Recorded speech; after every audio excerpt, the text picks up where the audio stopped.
Elstree 1976 is a very personal series of stories from people whose lives have been specially touched by Star Wars' phenomenal popularity. Director John Spira delivers a sequence of intimate, melancholy, and surprisingly candid interviews with the working actors who brought the stormtroopers, bounty hunters, and bizarre cantina aliens to life in a galaxy far, far away.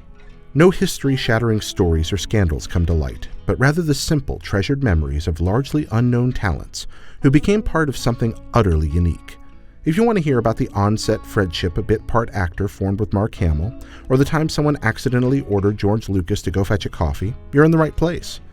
But if you're hoping for some great unearthed arcana of Star Wars production lore, you may find more satisfaction elsewhere.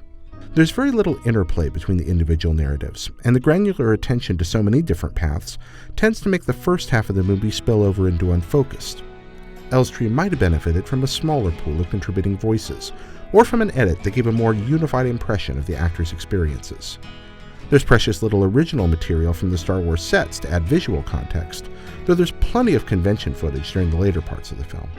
The pacing rights itself after the midway point when we begin to see more connection to the greater Star Wars legacy. The rivalries hinted at in the Elstree trailer aren't so dramatically manifest in the final product. There's a bit of griping among some of the actors about autograph signing at events, but the complaints don't seem particularly mean-spirited. In Elstree, we see smiles and passion and occasionally regret, but very little hostility or bitterness. It's the rare Star Wars story that hasn't already been told, retold, dissected, and analyzed in detail, but Elstree 1976 mostly succeeds in its attempt to shed light on the people behind the makeup and masks. Here there is humility and jealousy, gratitude and bemusement, eloquently and touchingly recounted. For more touching documentaries about former Star Wars actors, stay tuned to IGN.